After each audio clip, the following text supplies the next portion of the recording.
बिस्मिल्लाहिर्रहमानिर्रहीम। अस्सलाम वालेकुम साथियों, हमारे कनेक्शन वीक हो गए थे नेट के, तो वो क्वेश्चन वहीं पर बात चल रही थी। मिस्टर रमज़े की बात निकाल रहे थे कि हम जनाब मिसेस रमज़े तो शॉर्ट साइटेड है और मिस्टर रमज़े साइटेड है। साइटेड क्या मतलब है? एक तो वो टीचर है फिलोसफी का और दूसरा वो बड़ा साहिबी नज़र किस्म का शख्स है। He is a ruthless realistic, और वो हकीकत के बारे में सारी खबर होती है उसे। हकीकी बंदा है, रूथलेस है, थोड़ा बेरहम किस्म का है, यानी वो तरस नहीं खाता। जो बात होती है हकीकत में आके सब कुछ बता देता है, बच्चों को हो, बीवी को, जिससे हो, ये खड़ी खड़ी सुनाता है। भाई सारे कहते हैं ना भाई ये बड़ा कड़वा इंसान है, और बाज़ कड़वे इंसान सच्चे होते हैं। Hard, intellectual and also and egoist. Egoist क्या होता है? अनाप्रस्त बंदा। ऐसा बंदा जो अपनी ज़ात में मगन रहता है, अपनी अना से हटता नहीं है, अपनी नाक ऊंची रखने वाला शख्स है। बड़ा मेहनती और दानिश्वर किस्म का शख्स है, लेकिन इसमें अना मौजूद है। Certainly he is Mrs Ramsay's opposite. यकीनन वो मिसेस रमज़े के ऑपोजिट साइड पे खड़ा है, उलट साइड पे खड़ा है, यानी उससे डिफरेंट नेचर का मालिक है। But he is not a figure of fun. लेकिन कोई मजाक का वो हदो खाल का मालिक नहीं है, मजाक का वो जरिया नहीं बनता कि भाई हम उसे कहें वो कॉमिक करेक्टर है। नहीं, ऐसी बात नहीं है। बड़ा दबदबा रोब वाला बंदा है। As many critics have thought him, बहुत से क्रिटिक उसके बारे में ऐसा ही सोचते हैं। There is essential difference between Mr and Mrs Ramsay's. इन दोनों के दरमियान बड़े अहम और खास किस्म के फर्क मौजूद है। Mr Ramsay identifies himself with the land. Mr Ramsay कहता है, वो अपने आप को शनाख्त करवाता है जैसे वो एक जमीन है। एंड थिंक्स, और सोचता है, द सी अ डिस्ट्रॉयर, और जो समुंदर है वो जमीन के लिए नुकसानदेह होता है। क्यों जी? जमीन पर समुंदर का पानी आ जाएगा, सैलाब आ जाएगा, सब डूब जाएंगे, जमीन की फसलें तबाह हो जाएंगी, जमीन का नुकसान होगा। वो समझता है मैं जमीन हूँ। ये बहुत इंपॉर्टेंट बात है, याद रखने वाली चीज है कि वो अपने आप को लैंड तस्वर करता है कि जमीन है, और कहता है कि समुंदर आएगा, तबाही मचा देगा, पानी आएगा, जमीन का खराब पेरा कर देगा, जमीन को खराब कर देगा। Whereas Mrs. Ramsey believes that life is the sea, वो कहती है जिंदगी तो है ही समंदर, and not the land। जमीन खुश्क नहीं है, जमीन तो चलती फिरती लहरों के और समंदर की लहरों पर मबनी है कि लहरें आती हैं बहा कर ले जाती हैं सोचें हर चीज। और वो कहता है वो जमीन है जनाब सख्त। वो सख्त शख्स है ना, सख्ती पे बिलीव कर रहा है। ये नरम दिल की खातून है और ये समंदर की लहरों कंसिडर कर रही है जिंदगी के साथ। सिमिलरली इसी तरह से देखा जाए, मिस्टर रमसे इज अफ्रेड, वो खौफजदा भी है that he will be forgotten, कि उसे भूला जाएगा, वो मुस्तकबिल में भूला जा चुका होगा। And time will destroy his work, और वक्त उसके काम को बाह कर देगा। यानी उसे फिक्र लगी हुई है कि भाई मेरी नेक्स्ट टाइम कोई मेरी याद भी नहीं रखेगा और मैं भूल जाऊंगा लोगों की यादों में। Whereas Mrs Ramsay's has not drawn a line around her individuality, उसने अपनी इनफरादियत के नजदीक कोई खाका नहीं खींच रखा है। डस नॉट फियर टाइम, उसे वक्त का कोई खौफ ही नहीं है। और खला के ये मरने के बाद भी नावल पे छाई रहती है लिली की यादों में, क्योंकि उसे कोई खौफ नहीं है। और मिस्टर रमजे को खौफ है कि मैं भुलाया जाऊंगा, लोग मुझे भूल जाएंगे। To the lighthouse is the conflict between two kinds of truth, दो किस्म की सच्चाइयों के दरमियान ये एक तनाजा है, ये एक झगड़ा है। कॉन्फ्लिक्ट इस मामले में भी आता है।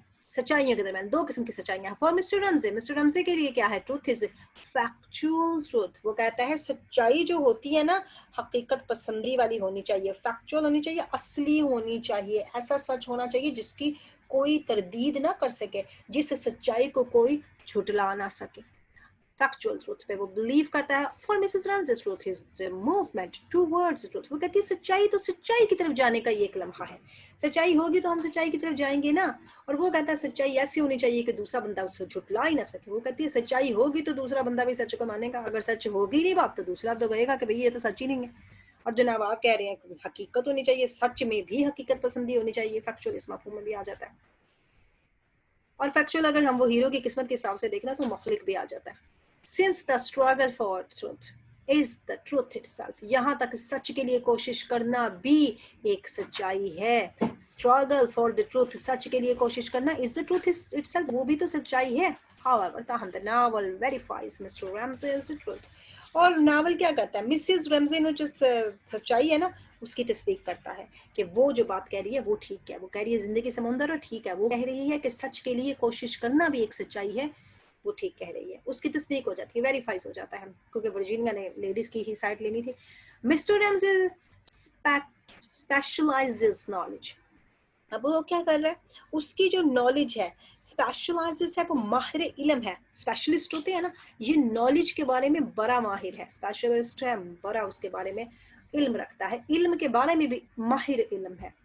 ऑन द अदर हैंड, दूसरी तरफ देखा जाए, Mrs Ramsay's knows by intuition, intuition होता है वजदान, वो अपने वजदान से जो है ना सारी की सारी चीजें जानती है, अपनी अपने दिमाग से सारी चीज़ों को समझती है। देन बाय एनालिसिस, वो तजज़िया वजज़िया कोई नहीं करती, वो नहीं करती कि भाई इसका तजज़िया ये निकाल लें, इसकी क्रिटिकल एप्रिसिएशन ये निकाल दे, वो सोच लेती है, वो अपने वजदान में रहती है, हकीकत से दूर रहने वाली शख्सियत। Therefore she is able to know reality, इसीलिए वो रियलिटी को जानने के काबिल है, which consists, जो कि मुश्तमिल है, इन क्वालिटेटिव, किस पर मुश्तमिल है, खूबियों पर मुश्तमिल है, rather than quantitative, इससे बजाय कि वो मिकदार पर हो, तादाद में ज़्यादा हो, वो क्वालिटी वाली सच्चाई जो है वो उसके दिमाग में होती है, वो इसको जानती है। डाइवर्सिटी, डाइवर्सिटी इसको लगाने के आपका इधर से उधर ध्यान कर देना, टाइम इंस्टेड ऑफ स्पेस, वो वक्त पर खला की बजाय वक्त पर गौर करती है। मिसेस रमज़े वो इस काबिल है कि वो हकीकत के बारे में सोचती है और वो खूबियों पर मुश्तमिल होती है, हकीकत ना कि वो मिकदारों पर मुश्तमिल होती है। वो हकीकत ऐसी होती है कि जो उसका डाइवर्सिटी देती है, इधर से उधर उसकी सोच कर देती है, किससे, टाइम की बजाय स्पेस में उसे ले जाती है। वो ख्यालों की दुनिया में ज़्यादा रहती है, इस पर डिपेंड करता है ये नावल, क्योंकि वो हर बात को अपने ख्वाब के जरिए देखती है, अपने ख्याल में बात कहती है, मुंह से कहने के बजाय वो दिल में ज्यादा सोचती है, यही स्ट्रीम ऑफ कॉन्शियसनेस निकलती है। बहुत से ऐसे किरदार आएंगे। The window is a statement of the that truth, अगर हम देखते हैं तो जो खिड़की वाला पार्ट है, पार्ट 1 है, विंडो जिसका नाम है, वो इसी बयान की एक सच्चाई है। The first part of the novel seems to be complete in itself, वो अपने आप में ये एक मुकम्मल कहानी बता देता है हमें, एक मुकम्मल अफसाना, मुकम्मल नावल, मुकम्मल कहानी है। It begins with the remarks of Mrs Ramsay's, और ये शुरू होता है मिसेस रमजे के इस कलमा के साथ, इस कलमात के साथ, इन कलमात के साथ, इन अल्फाज के साथ। Yes of course if it is fine tomorrow, हाँ बिल्कुल अगर कल मौसम अच्छा हुआ। And concludes again with Mrs Ramsay's remarks, और यही नावल का ये पोर्शन उसी के ही कलमात के साथ पूरा निचोड़ निकाल देता है, खत्म हो जाता है। यस यू आर राइट, ये किसको कह रही है, अपने हस्बैंड को कह रही है, एक्सक्यूज मी, अपने हस्बैंड को कह रही है, हाँ तुम ठीक थे, इट इज अ फैक्ट, ये सच्चाई थी, स्टेटेड बाय मिस्टर रमसेस। जो मिस्टर रमजे ने बयान दिया था, उसका बयान था क्या, स्टेटेड होता है बयान, दैट इट क्या होगा, इट वॉन्ट बी फाइन, कल ठीक नहीं होगा मौसम। But Mrs Ramsay does not accept it as truth, लेकिन मिसेस रमजे ने इसको एज अ सच्चाई के तौर पर नहीं माना, बिकॉज इट हर्ट्स जेम्स, क्योंकि वो जज्बाती थी, वो कहती थी मेरे बेटे का दिल टूट जाएगा, जेम्स का दिल टूट जाएगा, इसलिए बाप को उस वक्त उसने नहीं माना। लेकिन बाद में वो घंटे, 2 घंटे बाद, 6 घंटे बाद, 7 घंटे बाद, आखिर जब विंडो का एंड होता है, ये 7-8 घंटों पर मुश्तमिल है, उसके बाद वो हामी भर लेती है कि भाई हाँ वाकई मौसम अच्छा नहीं है। wants to go to the lighthouse, वो तो जाना चाहता था लाइट हाउस, जेम्स सबसे छोटा बेटा। therefore she says, वो कहती है I expect it will be fine, मुझे उम्मीद है कल मौसम ठीक होगा बच्चे का दिल रखने के लिए। But at the conclusion of this part, लेकिन इसी नावल के इसी हिस्से में, द विंडो जब फिनिश होता है, she agrees with her husband, अपने हस्बैंड के साथ एग्री हो जाती है, that it will be rain tomorrow, that it will rain tomorrow, कल बारिश हो जाएगी। It is not because she accepts his truth, इसीलिए नहीं कि वो उसकी सच्चाई मान गई थी, बट बिकॉज शी नोज, वो जानती थी, that he wishes her to accept his point of view, क्योंकि उसके शौहर की ख्वाहिश है कि वो उसका नुक्ता नजर अपनाए, बेटे का ना अपनाए। माँ बेटे के साथ ना जाए, हस्बैंड के साथ जाए।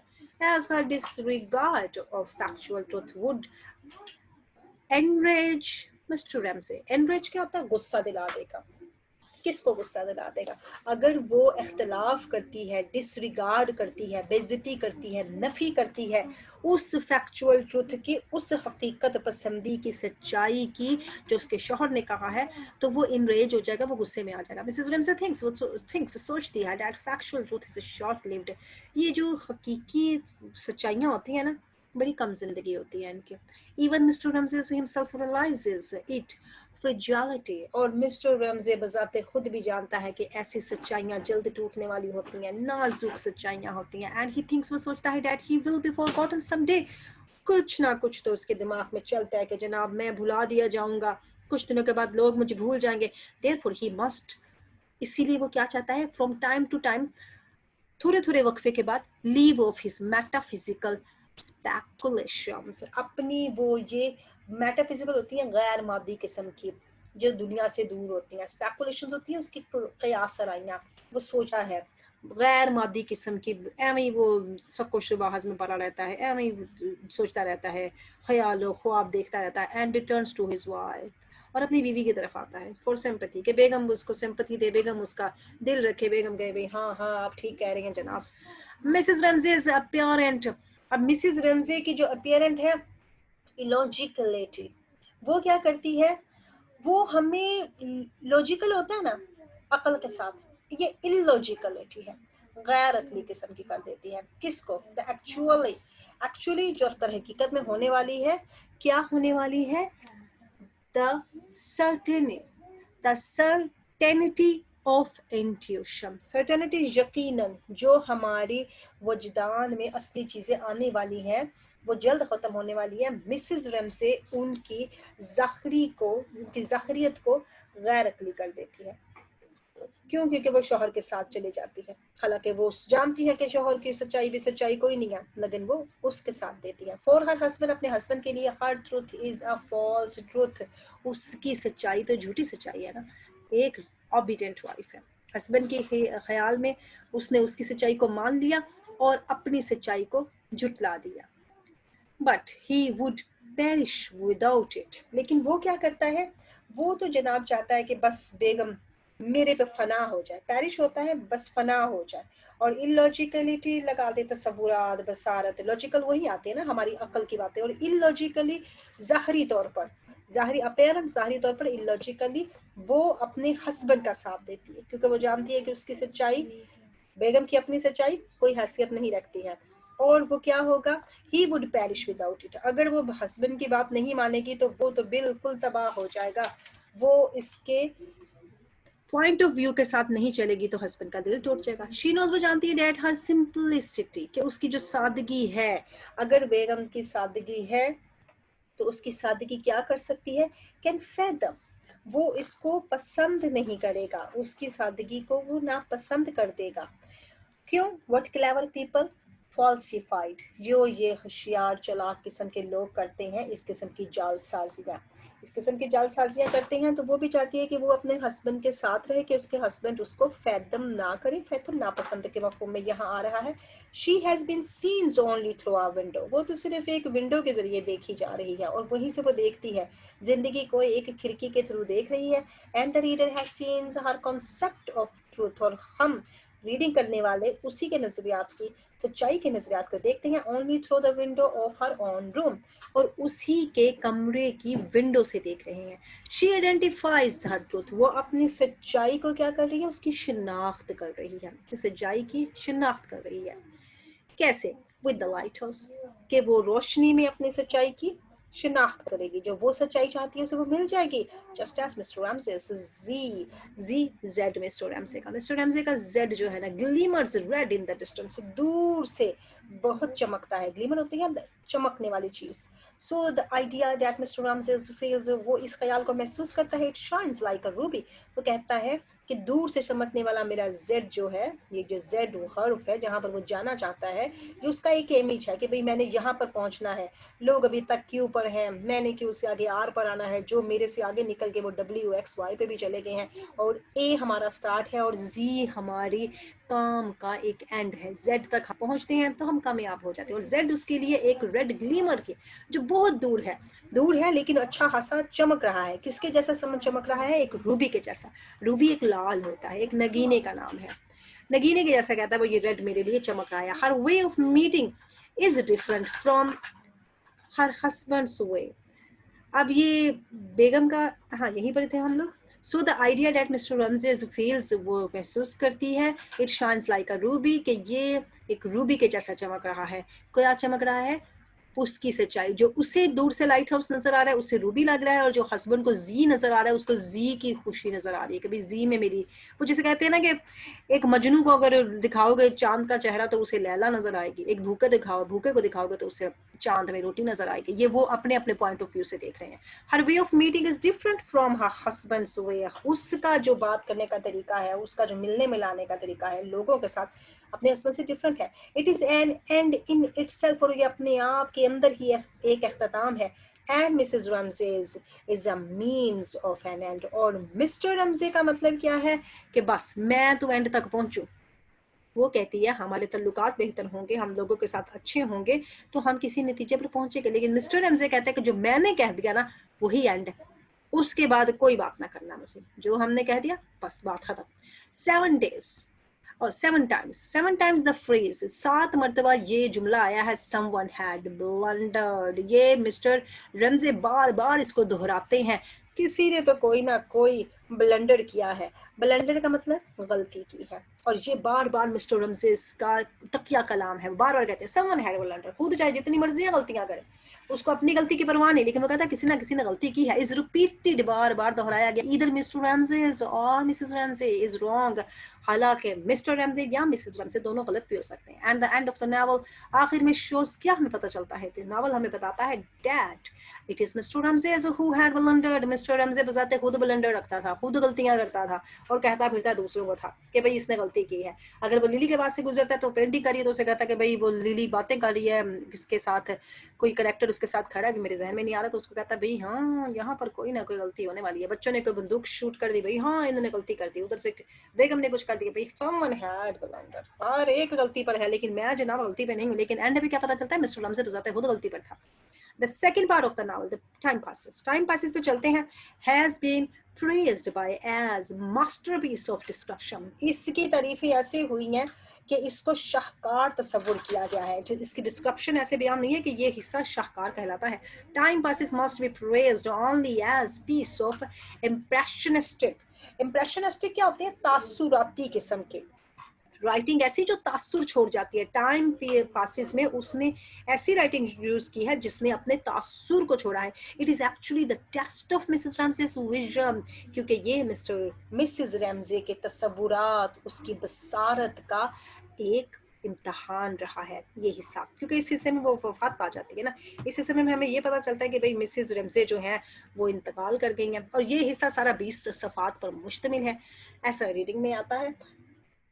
Mrs. Ramsey's visions then that of Mr. Ramsey's fact, Mrs. Ramsey के वो ख्यालात और उनके हस्बैंड के हकायक, and the apparent triumph of her, और उसकी जाहिर आने वाली फतह, फतह तो वो पा लेती है ना एंड पे, सबके ख्यालात पे वो फतह पाती है, सबके दिमागों में वो राज करती है, हर एक के दिमाग में वो चल रही होती है, इवन मरने के बाद भी नावल के एंड तक भी वो ख्यालों में दिखाई देती है। यहाँ पर मुझे मोहब्बत विलन की वो ऐश्वर्या राय याद आती है जो मरने के बाद भी सबके साथ रहती है। ये मिसेस रमजे का कैरेक्टर वो कैरेक्टर है जो मर तो गई है लेकिन एंड तक इसकी अजारा दरी कायम है। It simply describes the effects of 10 years, और यहाँ पर हमें 10 साल के असरात का पता चलता है। टाइम अपॉन देयर हाउस, और जो वक्त उन्होंने घर में गुजारा। Mrs Ramsay's beloved garden is choked with weeds, उसका जो प्यारा सा गार्डन था उसमें क्या हो गया, उसमें चॉक्ड हो गए, यानी जिसमें कहते हैं ना सांस रुक जाना, दग जाना, गला घुट जाना। किसके साथ गला घुट गया था? वहां पर झाड़ियां उग गई थी, जंगली झाड़ियां उग गई थी वहां पर। जब ये नहीं रही तो जंगली झाड़ियां आ गई, टॉड्स आ गए, मेंढकों के बच्चे आ गए वहां पर। क्यों? ये वफात पा गई, किसी ने ख्याल ही नहीं रखा उसका। Above all, Mrs Ramsay truth falls victim, और मिसेस रमजे की सारी सच्चाइयां शिकार हो गई। किसका? टू द फैक्ट्स, उन्हीं हकाइक का शिकार हो गई। जब तक आप जिंदा होते हैं आप अपनी चीज की हिफाजत करते हैं, जब आप नहीं रहते दुनिया में तो कोई आपकी चीज की भी कदर नहीं करता। आप तो है ही नहीं कदर करने के लिए, तो जनाब बाकी कौन कदर करेंगे? अब वो शिकार हो गई उसकी सच्चाइयां। देयर इज नो प्रेमिनेंस, अब यहाँ पर क्या नहीं था हमारे पास? यहाँ पर कोई पायदारी नहीं है। बात वहीं पर आती है, अगर आप हिफाजत नहीं करोगे तो सब कुछ खत्म हो जाएगा और दुनिया ऐसी ही है। ये प्रेमिनेंस के मीनिंग में आता है कि हम यहाँ पर देखते हैं यहाँ पर कोई पायदारी नहीं है। देयर इज ओनली डस्ट, यहाँ सिर्फ और सिर्फ गंदगी, डस्ट, गर्द है, डेथ, मौत है, डिके, जवाल है इस दुनिया में। Indeed, Mrs. Ramsey herself dies, और हमें पता तो ये भी चलता है कि वो बजाते खुद वफात पा चुकी हैं। ड्यूरिंग दिस 10 years, इस 10 साल के अरसे में इंटरवल वक्फा, इस 10 साल के वक्फे में वो ज़ाते खुद वफात पा चुकी हैं। Her son Andrew is killed in the war, बड़े बच्चा जो लड़का था एंड्रयू, वो भी तो वार में कत्ल हो गया, मारा गया जंग में। हर डॉटर ट्रू, उनकी बेटी डाइज ऑफ चाइल्ड बर्थ, बच्ची भी, बड़ी बेटी बड़ा बेटा दोनों वफात पा गए, वो जंग में वफात पा गया, वो चाइल्ड बर्थ से वफात पा गई। ये ऑनलाइन क्वेश्चंस जो थे ना, ये हमारे सर्वोदय यूनिवर्सिटी वालों के लिए भी बड़ी जबरदस्त क्वेश्चन है। यहाँ पर छोटे छोटे से जो पॉइंट है, कहाँ वो वफात पाया, कहाँ वो वफात पाई, इनके सच्चाइयों के नाम क्या थे। देन इट सीम्स, ऐसा महसूस होता है दैट मिस्टर रमज़े वाज करेक्ट, अब लगता है हमें मिस्टर रमज़े ठीक है। For the fact of the time, अब हकीकत के अगर हकाइक के लिहाज से देखा जाए कन्फर्म्स, तो वो क्या करता है, वो तस्दीक कर देता है हिज पेसिमिज्म, उसके पेसिमिज्म को, उसकी उदासी को, एंड प्रूव्स, और साबित करता है मिसेस रमज़े ऑप्टिमिज्म, कि मिसेस रमज़े जो थी वो उसकी ऑपोजिट थी। वो हालांकि पूरी मीट थी, ऑप्टिमिज्म पूरी मीट थी, और मिस्टर रमज़े पेसिमिज्म था, क्योंकि वो कहता था मैं भुला दिया जाऊंगा, मैं भुला दिया जाऊंगा, मेरे काम को कोई याद नहीं रखेगा। मिसेस रमज़े जो थी वो ऑप्टिमिज्म में रहती थी, वो हर वक्त कहती थी कि भाई नहीं, ऐसा कुछ नहीं है, हमें सब याद रखेंगे, हमारी चीज़ों की सब कदर करेंगे। मेयरली एल्यूजरी, एल्यूजरी क्या था, बस वो उसका वहम ही था, क्यों, किसी ने उसकी कोई कदर ही नहीं की ना। सच्चाई पे तो वही था, वो कहते थे दुनिया में रहोगे, काम करोगे तो ये सब हासिल हो जाएगा, ऐसे करोगे तो ऐसे होगा। वो कहती थी नहीं, अगर हम ना भी रहेंगे कोई हमारी कदर तो करेगा। लेकिन किसने कदर की, बाग में झाड़ियां उग गई, किसी ने कदर नहीं की। बट वन मिसेस मैकनेब इनकी वो खातून है जो इनके घर की सफाई वगैरह करती है, इसे ask to dust the empty house, उसे खाली घर को साफ करने के लिए कहा गया, एंड मेक इट रेडी, उसे कहा गया कि तैयार करो, 10 साल के बाद ये लोग आ रही हैं। शी लेबर्स फॉर डेज, तो कई दिनों तक उसने वहां पर मेहनत की, विद 2 अदर वर्कर्स, और उसने 2 और मुलाजिमीन बुला लिए। 10 साल से घर बंद था, 10 साल में घर का बेड़ा ही गर्क हो गया, झाड़ियां हो गई, ये हो गया, वो हो गया। उसने फिर 2 बंदों को और बुलाया, उनको भी अपने साथ लगाया, उनको मजदूरी दी और कहा चलो घर साफ करवाओ, मालिक आने वाले हैं, to repair the ravages of time. अब उसने क्या किया, ये रेविज होता है तबाही, किसकी तबाही, वक्त की तबाही को रिपेयर करने के लिए, मुरम्मत करने के लिए, वही चीज़ों को मैनेज करने के लिए, झाड़ियाँ काटने के लिए, घर को साफ करने के लिए, गली शली करने के लिए, बहुत सी चीज़ें ऐसे निकल आती हैं। Finally Mr Ramsay remaining children, वो और उसके बाकी बच्चे Lily and Mr Carmichael return here for a trip, ये कैरेक्टर वापस आते हैं। अब कैरेक्टर कम है बनिस्बत पहले की। However, the last part of the novel, आखिरी पार्ट पर आ जाते हैं, टू द लाइट हाउस का जो दिखाता है, shows that Mrs. Ramsay's lies have been proved to be the truth। उसका जो झूठ था, क्या झूठ था कि कल मौसम अच्छा हो जाएगा, हम जाएंगे, उसका ये झूठ जो था अब सच बन चुका था, capable of refuting Mr Ramsay's fact, और ये इस काबिल था कि मिस्टर रमज़े ने अपनी सच्चाई की तरदीद करती थी। रिफ्यूटिंग का वर्ड गलीलियो में भी आने वाला है कि अपनी ही सच्चाई से गलीलियो भी इनकार कर देता है। मिस्टर रमज़े ने भी वही कि अपने हक़ाइक़ से इनकार कर दिया। एज लिली पॉइंट्स, लिली क्या करती है, नुक्ता नज़र अपना पेश करती है, किसकी तरफ इशारा करती है, that Mrs Ramsay rises from her grave, वो कहती है कि मिसेस रमज़े अपनी कब्र से उठी है, and sits at the window, और विंडो पे बैठ के एग्जैक्टली एज, उसी तरह as she did in the first part, जैसे उसने पहले पार्ट में किया था। ये वही हो गया ना, मरने के बाद वो रूह आई है उसकी बैठी है। लिली कंप्लीट्स हर पिक्चर, अपनी पिक्चर कंप्लीट करती है जस्ट एट द मोमेंट, उस ही लम्हे, when Mr Ramsay lands at the lighthouse, जो ही वो लाइट हाउस पे कदम रखता है, इधर लिली अपने ब्रश को एक टच देती है और दोनों यक वक्त काम कंप्लीट हो जाते हैं। अब यहाँ पर विर्जीनिया वुल्फ ने ये भी बताना था कि वो हमें कहते थे, इसके करेक्टर जो आके इसको कहते थे कि जनाब आप पेंटिंग नहीं कर सकती, women not paint not write. उसने वो विलियम बैंक्स की उस थ्योरी को भी डिनाई कर दिया, और लोगों के भी उस थ्योरी को डिनाई कर दिया कि खवातीन पेंट नहीं कर सकती, खवातीन लिख नहीं सकती। उसने भी लिखा, नावल भी लिखा, लिली ने पेंट भी की, और मिसेस रमज़े की ख्वाहिश भी पूरी हो गई। This is how Mrs Ramsay's illusions are ultimately proved to be the reality। इसी तरह से उसकी हक़ाइक़ में शामिल हो गए, उसके हक़ाइक़ साबित हो गए जो उसके वहम थे, उसके वहम आखिरकार उसकी सच्चाइयाँ साबित हुए। टाइम passes, वक्त गुजरता है, yet true time is eternal। वो ये जरूर बताता है कि वक्त ही है जो हमेशा रहेगा। उम्मीद है आपको ये क्वेश्चन कंप्लीट समझ आ गया होगा। Thanks a lot for watching, like, subscribe and share our channel and see the links which are appearing on the screen now। और बहुत जल्द गलीलियो आने वाला है। हमारे बहुत से फ्रेंड्स ने, कुछ ने गुस्से से भी कह दिया कि क्या गलीलियो आएगा कि नहीं आएगा। गलीलियो इंशाल्लाह इसके बाद आने वाला है। अल्लाह हाफिज।